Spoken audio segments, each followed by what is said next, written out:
एक महिला जिसकी शादी हुई 2-3 साल के दौरान कुछ दिनों तक साथ रही, उसके बाद उन्हें कोई शिकायत नहीं है, 45-47 साल से अपनी दुनिया में जीती रही, नौकरी किया, रिटायर हो गई, और उसके बाद अचानक ये मुद्दा तूल पकड़ा। आप इसे कैसे देखती हैं? क्या ये मुद्दा बनने लायक है? क्या ये अपराध है किसी भी ढंग से? किस नजरिए से देखती हैं कविता, राजनीति से अलग? देखिए, ये तो स्पष्ट है कि हलफनामे में अगर हम कोई सूचना नहीं देते हैं, कंसील करते हैं, तो एक आईपीसी का सेक्शन है, सेक्शन 181, उसके तहत एक ऑफेंस माना जाता है। ये तो स्टैंडर्ड है जब हम लोग काम करते हैं अमूमन कोर्ट में, कंसीलिंग इंफॉर्मेशन ऑल्सो ऑफेंस माना जाता है। तो न देना हलफनामे में तो एक ऑफेंस तो माना जाएगा जो नॉन बेलेबल है और जो नॉन कॉग्निजेबल ऑफेंस है। लेकिन तो एक तो ऑफेंस तो बनता है, और ये जरूर है कि इसका आगे क्या होता वो एक अलग पक्ष है। लेकिन जो पक्ष एक महिला की दृष्टि से मुझे लगता है कि ये एक बहुत दर्दनाक सिचुएशन है कि एक औरत को छोड़ दिया किसी मर्द ने, वो चाहे मोदी हो चाहे XYZ, उन्होंने उसको छोड़ दिया। छोड़ देना किसी औरत को भी क्रूएल्टी माना जाता है। ये क्रूएल्टी के डेफिनेशन में आता है, और इसकी आईपीसी की भी धारा है। और इसके अलावा मुझे लगता है जो सबसे बड़ा पहलू है कि औरत को मेंटेन भी नहीं करना, परिवार को मेंटेन नहीं करना। लेकिन कविता, वो औरत शिकायत की कविता श्रीवास्तव, अगर वो महिला कंप्लेंट नहीं है, अगर कोई शिकायत नहीं है, तो ये बीच में क्यों हंगामा मचा है? इसको राजनीतिक मुद्दा क्यों बना रहे हैं? मैं उसी पे आ रही हूँ। Can I just finish? मैं उसी पे आ रही हूँ। तो मैं कहना चाह रही हूँ कि ये ऑफेंस तो है। अब महिला ने कंप्लेन नहीं किया क्योंकि आमूमन भारतीय औरत इसको अपनी नियत मान लेती है, और वो पति की प्रतीक्षा जीवन भर करती है। वो इंतजार करती है कि कब उसको वो सम्मान देगा, मान देगा। और ये जशोदा बहन भी अभी तक इंतजार कर रही है, जो हम लोगों ने अखबारों में पढ़ा। नहीं, लेकिन जशोदा बहन ने कोई शिकायत नहीं की है, लेकिन वो इंतजार कर रही है। उनको कोई शिकायत नहीं है मोदी से। उनका पूरा इंटरव्यू मेरे सामने है। इसको राजनीतिक कविता, एक मिनट जी, उन्होंने कोई शिकायत no can I just finish one last line please. उन्होंने कोई शिकायत मुखर नहीं की होगी, लेकिन वो इंतजार करी। मैं जो पॉइंट कहना चाह रही हूँ, मैं प्लीज हियर मी, कि ये जो आरएसएस के लोग होते हैं उनका एक मुखौटा, एक पाखंड परिवार को लेके होता है। और ये हलफनामे से राजनीति जो भी हो रही हो वो एक अलग है। जो हमारे लिए इम्पोर्टेंट है वो ये कि वो पाखंड टूटा, वो एक उनको स्वीकारना पड़ा। अभी तक एक परिवार का जो पाखंड आरएसएस में रहता है ना, वो एक तरीके से टूटा इससे, और अब उनको जवाबदेह होना पड़ रहा है। पुरुषों को जवाबदेह, उनके एक्शंस, उनके डोमेस्टिक एक्शंस के लिए जवाबदेह होना बहुत जरूरी है। कविता, आपने अपनी बात की। मधु किशोर आपके पास आ रहा हूँ। सुधांशु त्रिवेदी कुछ कहना चाह रहे हैं।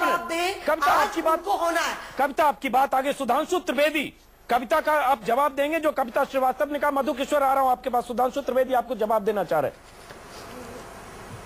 जी, मैं ये कहना चाहूंगा कि किसी भी महिला के बारे में, एक तरफ नरेंद्र मोदी जी ने पारिवारिक जीवन का परित्याग किया, सार्वजनिक जीवन में वो आरएसएस के प्रचारक थे, उनकी कौन सी इनकम थी जिसके आप मेंटेनेंस की बात कर रही? और दूसरी बात, मेंटेनेंस का एक मुद्दा उठाया कविता जी ने। अरे मैं तो पूछना चाहूंगा, कविता जी बैठी, रागनी जी बैठे हैं, सपा के रविदास मल्होत्रा बैठे हैं, शाहबानो केस में दिया था मेंटेनेंस, कोर्ट ने लाके नियम बदल दिया सुप्रीम कोर्ट में, सुप्रीम कोर्ट के नियम को संसद में लाके बदल दिया।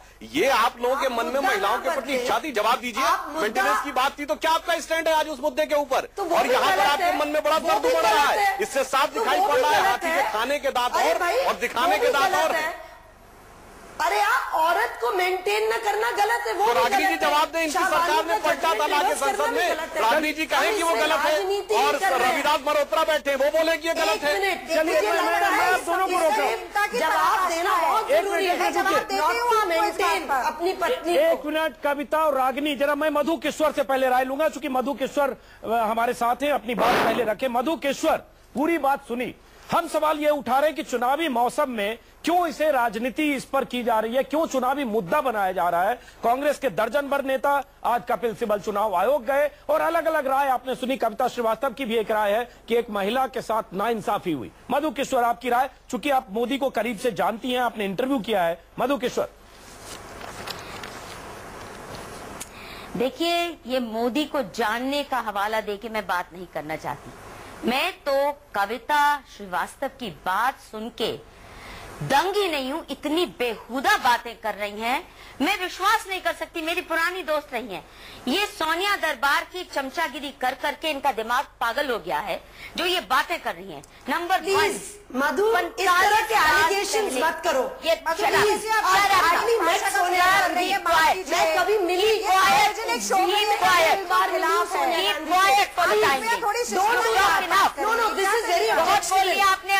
पर्सनल एलिगेशन नॉट हो जाइए। Please take that back. I have done no चमचागिरी of any Sonia Gandhi. I will not take it back because you have run amok too much. Please don't make those I will not take it back. You have gone too far in your madness. How can you say? I will not take it back because आप बेहुदी की हद पार कर रही हैं। ये क्या किस सोनिया गांधी यहाँ पर? What is this Sonia Gandhi चमचागिरी? कराइए। एक मिनट कविता, एक मिनट कविता, मधु किशोर, एक मिनट रागिनी, कविता श्रीवास्तव, मधु किशोर, आप तीनों मेहमानों से मेरा आग्रह है। मधु किशोर, आपसे भी मेरा अनुरोध। एक minute Kavita, You can't say this. एक मिनट कविता, एक मिनट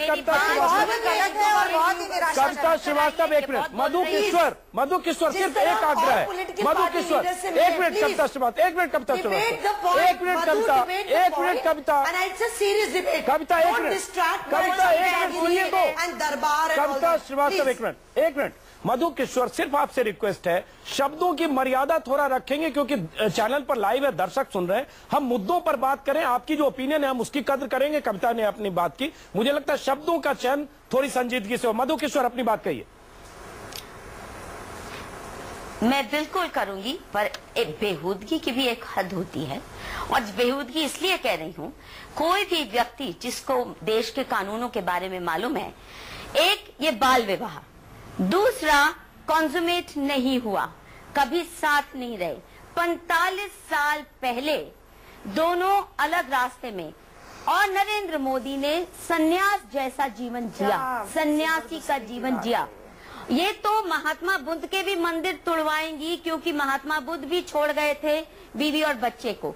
एक व्यक्ति 17 साल की उम्र में सन्यास लेता है, तब ये कोई कानून नहीं था मेंटेनेंस का, ना उसके पास कुछ पैसा, ना कोई संपत्ति, वो भी भिक्षा पे जी रहा है इतने साल। सीएम बनने से पहले तक नरेंद्र मोदी एक प्रचारक की तरह भिक्षा पे जिए, लोगों के घर में जाके खाना खाते थे, ना उनका कोई घर था, ना कोई संपत्ति थी। और ये औरत इतना कानून जानते हुए ये ऊल जलूल बेहुदा बातें करेंगे। मधु किशोर, सवाल कानूनी पेचीदगी का भी। मधु किशोर, देखिए मेरी बात, रिप्रेजेंटेशन ऑफ पीपल एक्ट का भी सवाल है। मधु किशोर, सूचना छुपाने का भी सवाल है, फॉल्स एफिडेविट का भी सवाल है कि आपने उसमें मैं बताती हूँ, उसका भी जवाब लीजिए। हाँ। अरे अगर कॉलम ब्लैंक छोड़ा है, मान लीजिए मैंने 16 साल की उम्र में मिरांडा हाउस में एक फॉर्म भरा था जिसमें पूछा गया मेरा धर्म क्या है, मैंने ब्लैंक छोड़ दिया। अब कोई ये कहे कि मैंने छुपाया, नहीं, झूठ नहीं बोला। उस वक्त ये मैंडेटरी नहीं था, जब ये फॉर्म भरा गया ये मैंडेटरी नहीं था, दोनों साथ रहे नहीं, छुपाने की क्या, जग जाहिर है बाल विवाह हुआ, ये सारी दुनिया को अभी नरेंद्र अजीत जी, मैं कुछ कहना चाहती हूँ, मुझे मौका दीजिए। जवाब लेते हैं। फालतू इट वॉज एन एफिडेविट में अपना एजुकेशन, क्रिमिनल रिकॉर्ड, नहीं चलेगा। You cannot. कविता, आप जवाब दीजिए, उसके बाद रागिनी के पास जाऊंगा। कविता, अधूरा your run. It's what a big crime it is. You've exhausted your limits of intelligence now. एक मिनट, कविता श्रीवास्तव, आपको जवाब देना है, उसके बाद रागिनी। कविता श्रीवास्तव।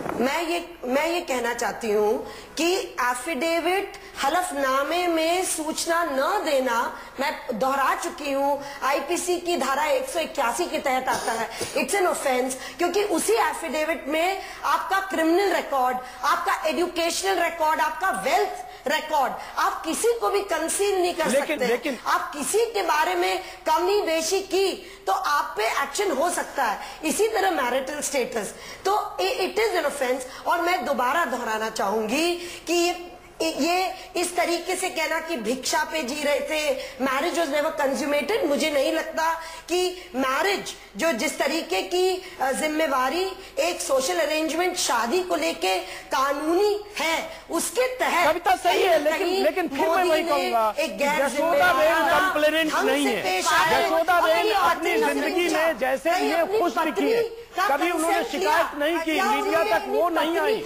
मीडिया उन तक गया। यशोदाबेन अलग रास्ते जाएंगे, ही forced a decision on a, चलिए रागनी नहीं कि मैं तो अपने रास्ते चला, लेकिन तू अपने रास्ते जा। मुझे लगता है कहीं ना कहीं इसी तरह औरतों को छोड़ा जाता है, जिस ढंग से पति लोग इसी तरह औरतों को छोड़ते हैं और कोई जवाबदेही नहीं होती। प्रधानमंत्री बनने जा रहे हैं तो कह सकते थे। एक मिनट कविता, रागनी नायक, मुझे लगता है ऊपर नाम गलत चल रहा है, मैं चाहूंगा कि हमारे प्रोड्यूसर्स नाम ठीक करें। रागनी नायक, मुद्दा इसको चुनाव से जोड़ने का है। रागनी नायक यहाँ पर उठी है, सुनिए, महत्वपूर्ण बात कहनी, प्लीज 2 मिनट सुन लीजिए जी। नहीं देखिए, आप सबसे पहले तो आपकी बात पर आती हूँ अजीत जी। आपने ये कहा कि उन्हें कोई समस्या नहीं है, यशोदाबेन को, तो आपको क्या समस्या है? यदि किसी महिला के साथ मान लीजिए घरेलू हिंसा हो रही है, जो कि जैसा कि कविता जी ने बताया क्रूएलिटी में भी आता है, ये सारी चीजें प्रताड़ना हो रही है, शारीरिक सोचो मर्डर हो गई, और हम कहें कि अगर कोई समस्या नहीं है तो क्या ये जुर्म नहीं है? क्या ये गलत नहीं है? पहली बात हो गया, उसकी चिंता करो। 1 मिनट, मधु जी आप बोल चुकी है, कृपया शांत रहिए। इसके बाद मैं एक और बात कहना चाहती हूँ। मधु जी ने कहा, बड़ी दिलचस्प बात है, चिंता कीजिए। मधु जी ने कहा कि शादी कंज्यूमेट नहीं हुई, वही बात सुधांशु जी ने कही, गौना नहीं हुआ। मुझे ये बताइए कि सोनिया जी का या तो वो शादीशुदा है, जैसा कि उन्होंने खुद को बोला है, या वो शादीशुदा नहीं है? अगर नहीं है तो उन्होंने क्यों लिखा? और अगर लिखा तो ये सवाल उनसे पूछे जाएंगे।